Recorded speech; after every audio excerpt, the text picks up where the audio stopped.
And ladies and gentlemen, our last town hall session for today on internet security, Dr. Shankar Karuppayah of USM will present on advanced monitoring in P2P botnet. Dr. Shankar, ladies and gentlemen.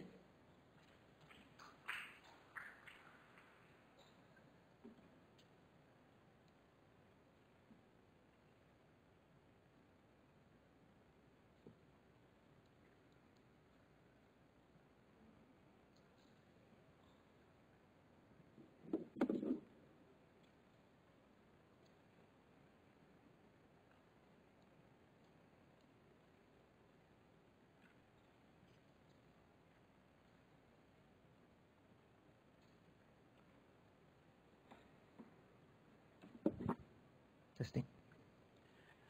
Okay, good afternoon, guys. My name is Dr. Shankar Karuppayah, and I'm from University of Science Malaysia. First of all, welcome to my talk today on the title of Advanced Monitoring in Peer-to-Peer Botnets. First and foremost, I would like to thank the organizing committee of Maya and Futurescape for inviting me to give a talk today. Now, the talk that I'm going to give today, it's a bit on the dark side. It's about botnets, more on the internet security. But I've made my presentation in such a way that it's pretty easily understood. So, but if you have questions, feel free to stop me anytime, or you can ask me questions towards the end. First of all, let's try to understand what are botnets.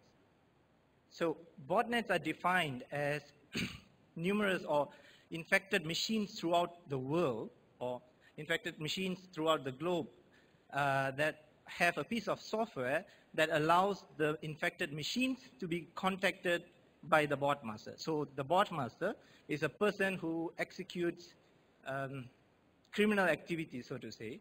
He can instruct these machines to carry out attacks on the internet, for example. So let's assume that the bot master would like to conduct an attack on a particular web server. It could be any banking organization. It could be any marketplace, as how Dr. Tommy actually have mentioned earlier. So what will happen is that these infected machines throughout the globe will start generating traffic towards this particular web server.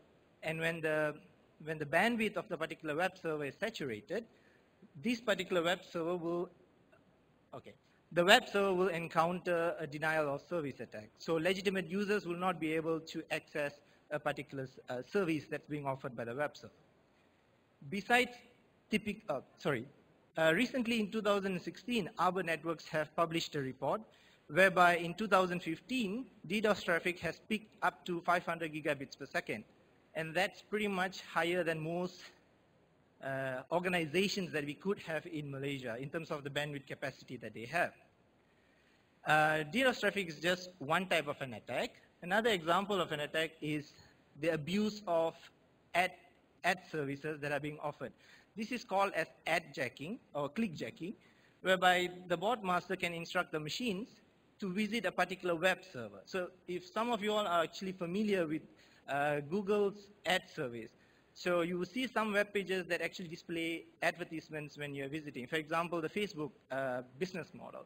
Every time a user clicks on a particular advertisement, the owner of the page, in this case could be Facebook, he gets actually a small percentage of income. This could be in few cents. But what a bot master would do is that he will set up a particular web server of his own, or a particular client could ask him. Then he will instruct all the bots to visit the particular web server. As such, Google will end up paying to the bot master or whoever that owns the website a big sum of money out of the user traffic that has been seen throughout the globe. But in this case, they were not legitimate users, but just infected machines that are seen from different IPs throughout the network. One good example of such a botnet is called Zero Access. In 2012, news has been reported that crooks can milk up to $100,000 a day just by the user traffic of 1 million infected machines alone.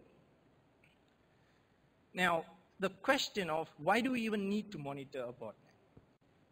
So the main purpose of monitoring botnets is to enumerate the infected machines. We want to know how big is the botnet? Where are the bots where are the infected bots? Basically, we can figure out where a particular bot resides based on the IP address. So this is very important for us to find out. This helps us to perform infection cleanup campaigns.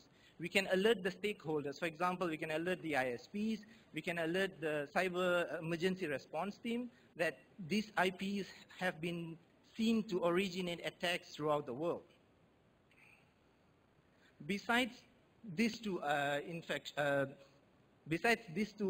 fact of being able to perform infection cleanup and alert the stakeholders, it is also important to monitor the botnets to identify control infrastructures. For example, the control infrastructures are usually used by the bot master to communicate to the bots.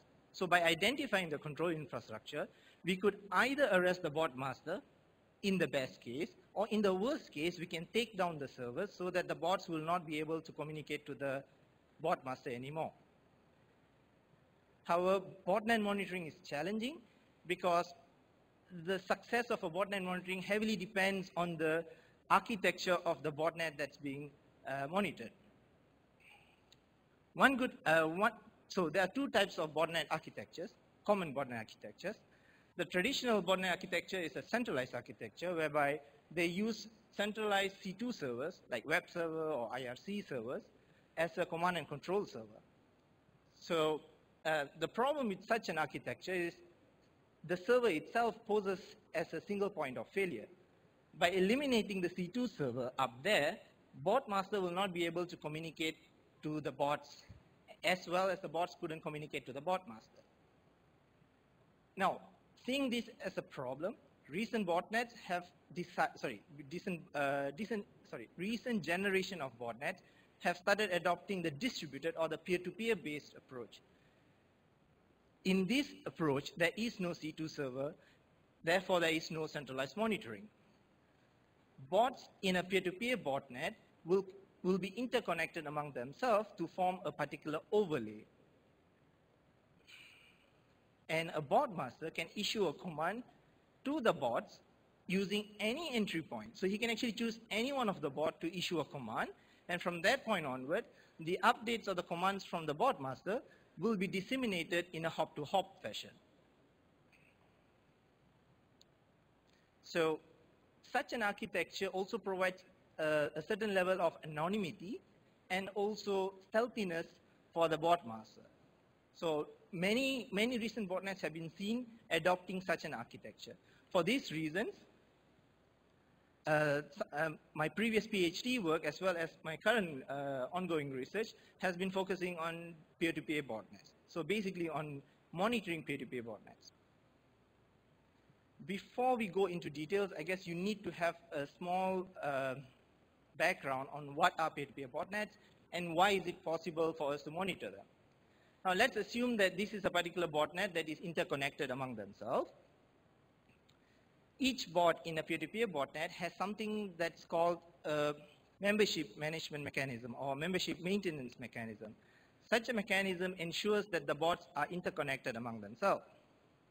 What happens using a membership maintenance mechanism is that each bot will maintain a particular neighbor list that typically consists information about other bots or a subset of other bots in the botnet.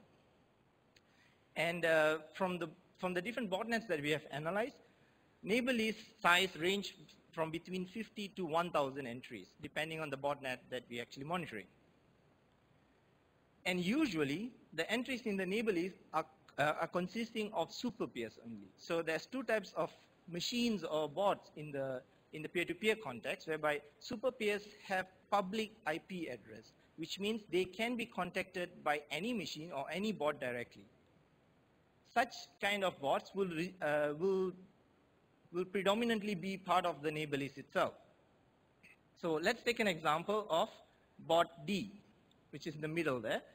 The neighbors of D are E, F, and G. So the neighbor list of D would look like the following. And what happens in the membership maintenance mechanism of a botnet is that every fixed botnet specific interval, let's say 40 minutes, bot D will actually send certain keep alive message or probe message to check if all of its neighbors are actually online. Based on the replies for the probes that has been sent, bot D will be able to figure out if any of the neighbors are no longer responsive. Chances of a bot being not responsive could be because a bot has went offline.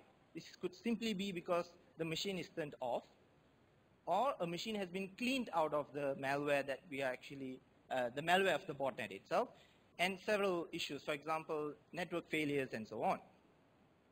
Now, based on this information, D can figure out that, okay, my friend G is no longer responsive. I need someone else. I need to have responsive neighbors in my neighbor list. So what D can do is that D can ask existing and responsive neighbors for additional neighbors. In this case, D will ask F, just as an example. Now, F can potentially return the information of I, who is a neighbor of F itself. From this information, D can then replace the information about node G and then point to node I directly. So this is how the membership maintenance mechanism works in a peer-to-peer botnet or any peer-to-peer mechanisms.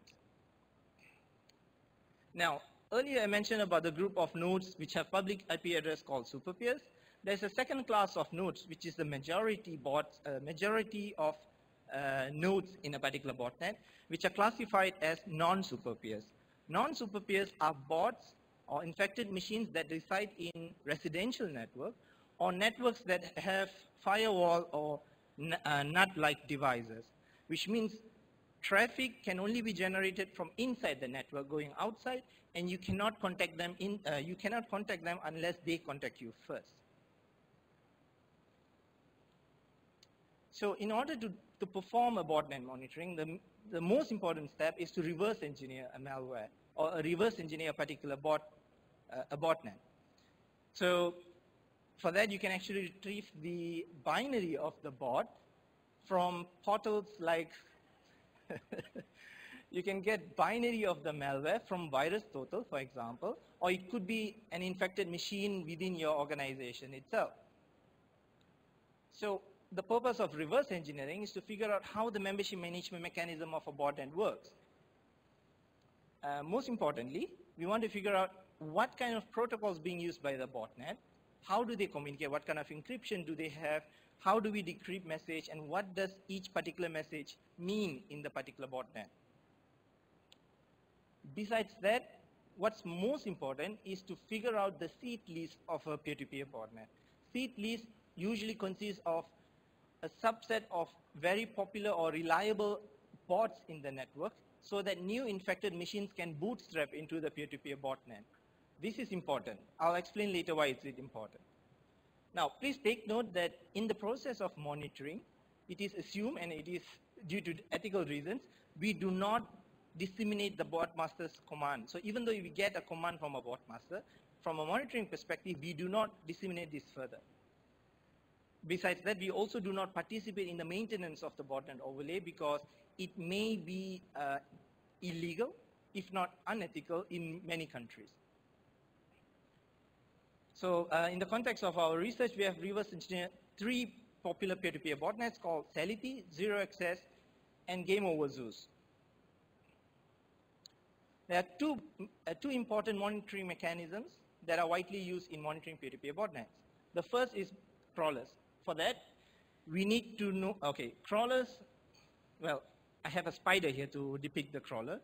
Crawlers are a set of program or a small script that I've written to mimic bots that are in need of neighbors. Recall that I've mentioned when a bot does not have enough neighbors, it can ask existing neighbors for additional or for other responsive neighbors. So a crawler would try to enumerate bots, mostly superpeers, at the same time to discover how are these bots interconnected among themselves. So to begin with, first we will have to actually develop the crawler, and in the process of developing, we need the information about how the protocols of the botnet work. Okay, how to actually send a message, how to pass a reply from a particular bot, and we would actually need this information to produce the so-called neighbor list request message And after that, based on the information from the seed leaves, the point that we are going to bootstrap into the botnet, we will then send a neighbor request message to the bootstrap node. In this case, let's assume it's bot A. Now, bot A, after receiving the message, will assume that we are just another bot that would require additional information to stay connected in the botnet. Now, let's assume that A has the following information in its neighbor list. It knows of bot B, D, and C. So A will actually hand out information about these three nodes to the crawler without knowing that it's a crawler. Now, from this information, what we have known now is, we know that A is connected to B, C, and D. After this, we will choose any one of the neighbors and then repeat the process over and over again. And after several steps, we'll be able to figure out all the bots in the botnet as well as how they are interconnected among themselves. Now, the drawback of a crawling mechanism is the fact that you're not able to enumerate non-super peers. Now, the bad thing is non-super peers consist about 60 to 90% of the entire botnet, which means you'll only be able to get about between 10 to 40% of the bot. So that means you're going to lose a lot of information. To address the drawback of this particular mechanism, the second monitoring mechanism is here, which is called sensors. Now, sensors mimic reliable and stable super peer. And the purpose of a sensor is to enumerate both super peers and non-super peers by reliably responding to such membership management probe messages. Now, as it was with the crawlers, we developed the sensor based on and we understand the protocols. We know how to actually process an incoming probe message and how to reply it accordingly. After that, by using a crawler, we will inject a particular sensor into the bot. Remember the bootstrap mechanism.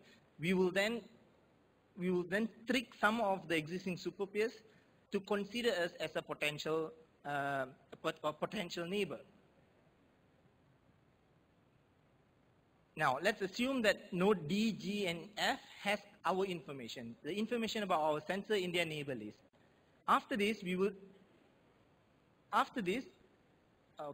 a sensor would want to actually be popular among bots. The reason for this is, if you wait long enough, other bots will start asking for responsive neighbors, as how I've actually mentioned earlier. Now, chances are we will slowly become more popular among the botnet, and our information, or rather, we as the sensor, will slowly be propagated among the neighbor list of other bots. This also includes bots behind NUT that require additional neighbors. So let's assume the bot behind NUT here would like to have additional neighbors. It asks from node C, and node C will then give the information of our sensor to the requesting bot. So remember that bots from the class of non-super peers are able to ask information by themselves, but we are not able to contact them directly. Now, at this point, we are now able to enumerate both super peers and non-super peers at the same time. And of course, when you keep waiting longer and longer, and as long as you're responsive, you'll pretty much be able to get the view of what are the the entire picture of how the infected machines are in a particular botnet looks like.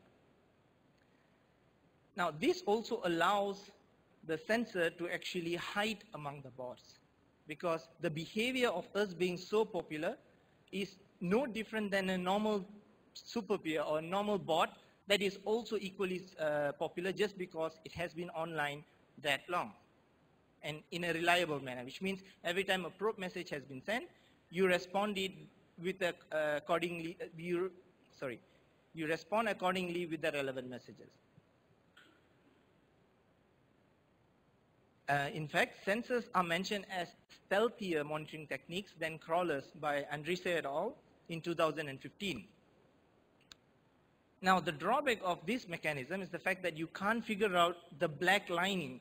You don't get to know how are they interconnected among themselves, because sensors just wait for information or probe messages being sent to them and then reply them accordingly. So the point is, both sensor and crawler should be used in tandem to obtain the best monitoring results.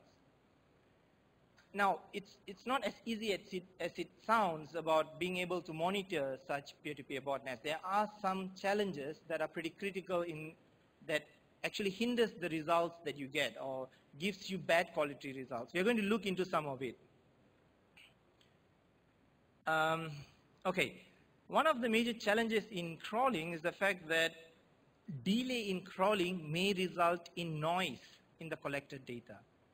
Let's look at an example. Let's assume that we have already found out that A knows B, D, and C. Let's assume again that the crawler is now contacting node D for his neighbor list. Now let's assume that node D actually gives out the information of E, F, and G. However, if bot G goes offline after we receiving this information, when we try to contact node G eventually, node G will not be able to respond to you because the node is no longer there. As such, if you are not able to contact node G, you will lose the information of node node H. So this issue is really difficult to handle because this is not the only issue. Imagine a different scenario whereby after crawling A, B, and C, node X comes online, and node X is known by bot A. Now, if you have already crawled, you will also lose information about bots newly joining. Therefore, crawling a peer-to-peer botnet needs to be a quick process, but a continuous one.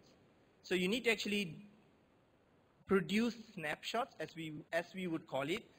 This could actually be considered as a snapshot. How are the entire botnet interconnected among themselves? This needs to be done quickly but continuously to ensure that we don't lose out certain information and we get a pretty much stable picture of the entire botnet. Now, in addition to the delay or the need to actually conduct quick monitoring, recent botnets have implemented anti-crawling countermeasures, which means botnets are aware, so botmasters are aware that botnet monitoring is taking place.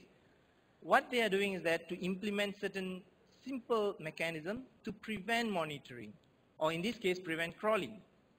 For example, there is a mechanism called restricted neighbor list reply, whereby every node will only disclose a subset of its neighbors instead of the entire set of the neighbor. Now let's assume that the crawler actually contacts node D for its neighbor. D will purposely hide the information that it knows G. And similarly, as how I explained earlier, without being able to contact G, you might lose out certain portion of the botnet. You might lose out information about G, H, and so on. If you lose one link, you may lose additional links as well. Botnets like Game Over Zeus. This is a banking Trojan that has been also, so if you have heard about CryptoLocker, CryptoLocker was Game Over Zeus was a predecessor of Game Over Zeus. Of CryptoLocker. So what Game Over Zeus do is that it actually have a simple mechanism as a blacklisting mechanism that looks into the amount of connections that it receives. It checks if a particular IP is contacting it too frequently. Now let's assume that a crawler is contacting our bots very quickly. Now if you ask a question of why do we need to contact frequently, recall that we need to actually try to reduce the delay in crawling. You need to crawl fast. Now seeing this as a motivation from a researcher's perspective, botmasters have implemented this mechanism that they check if any IP is contacting me too frequently, it will blacklist the IP, which means a crawler will not be able to contact that bot anymore. Now when this happens, from a researcher's perspective or a crawler's perspective, a crawler will no longer be able to figure out if a bot has went offline or whether it has actually been blacklisted. Now this is a major issue for us as well from a monitoring perspective. What happens here is that this mechanism forces crawlers to rate limit their crawling frequency. But when this happens, if you refer to the first challenge there, you have more noise in your crawl data. So this is a major challenge. This is one of the major challenges that we have in crawling. Yes. when it comes to sensors, sensors also have, botnets also implement some anti-sensor countermeasures, so to say.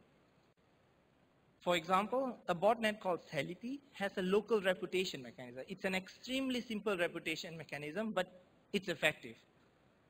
The idea is to prefer older bots from newer bots.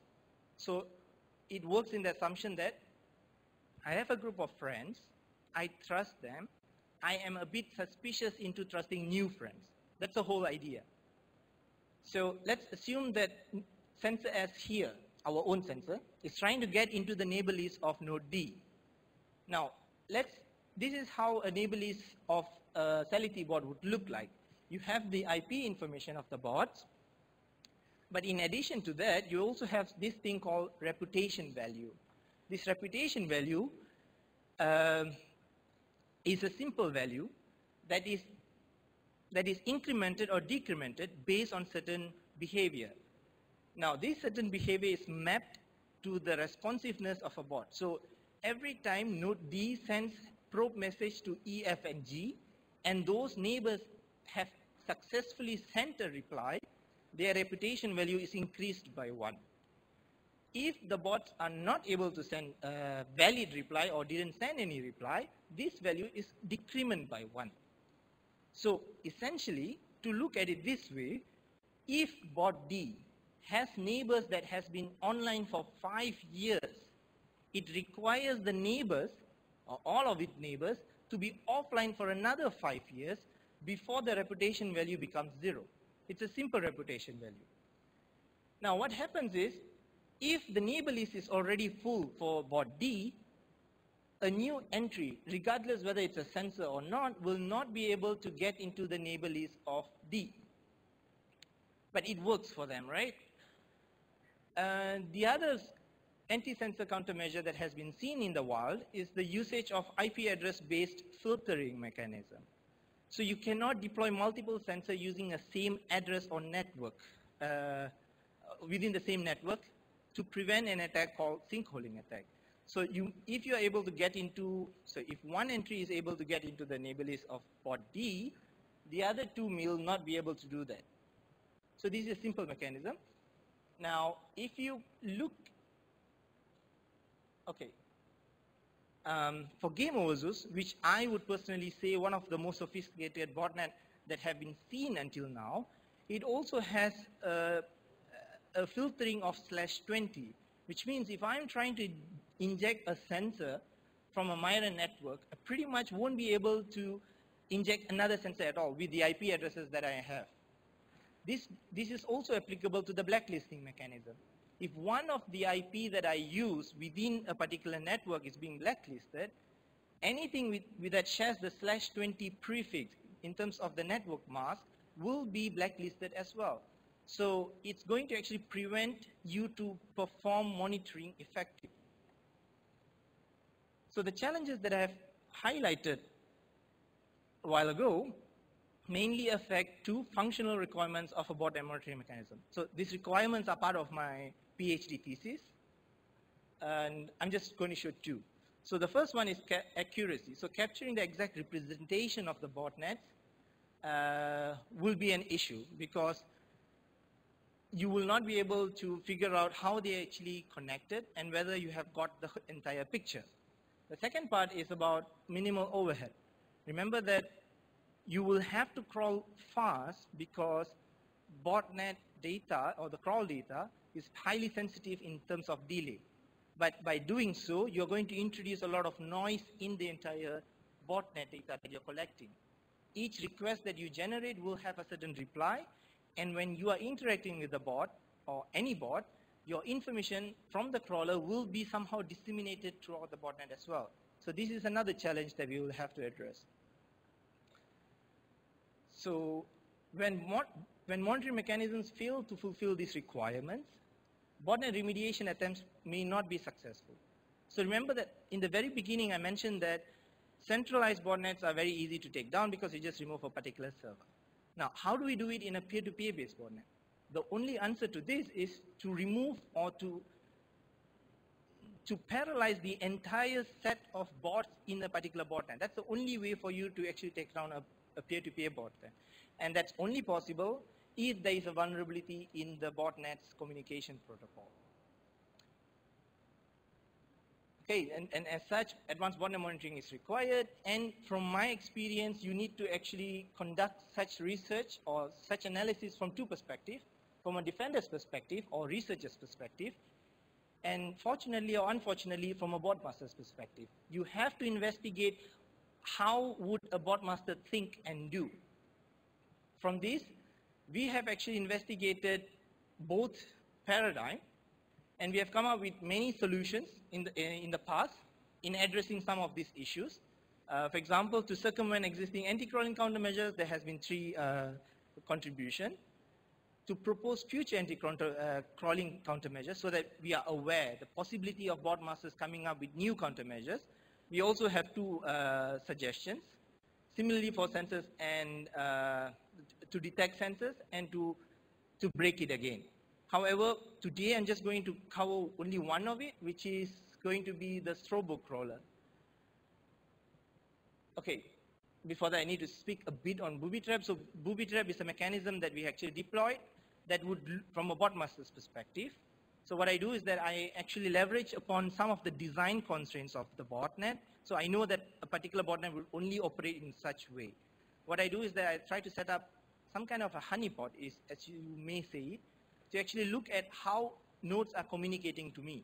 Based on deviations from the behavior of a normal bot, I am able to detect crawlers that are crawling the botnet. Well, that was fun, so I can know who is actually crawling this particular botnet from different parts of the world. Now, to address this issue, so botmasters may be able to implement this detection mechanism by themselves.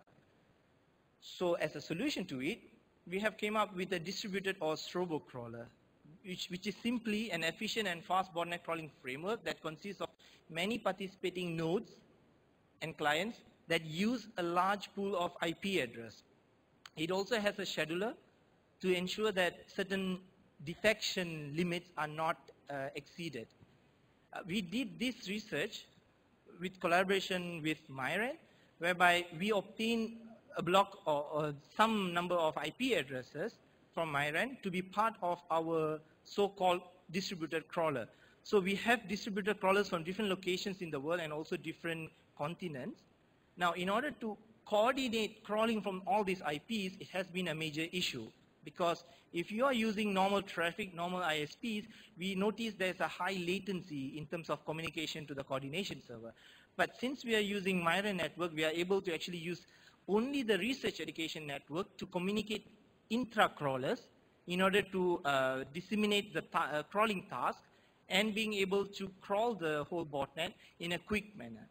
Now, when we do this, we can actually shuffle the different IPs that we have in crawling to ensure that a same bot is not being crawled from the same IP too many times. And as a future work, we would like to extend this framework to enable a community-based botnet crawler through mobile devices. For example, you can just install an app and participating users will be part of our crawler, whereby we can crawl more bots and get better results. Okay, so as an outlook, right now we have simple countermeasures and simple independent monitoring is already enough. However, in future, we require advanced anti-monitoring countermeasures that requires, again, collaborative monitoring, and a review on existing cyber laws would be required. Thank you.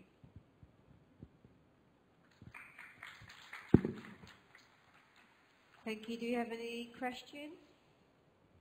No? Then thank you very much, Dr. Shankar.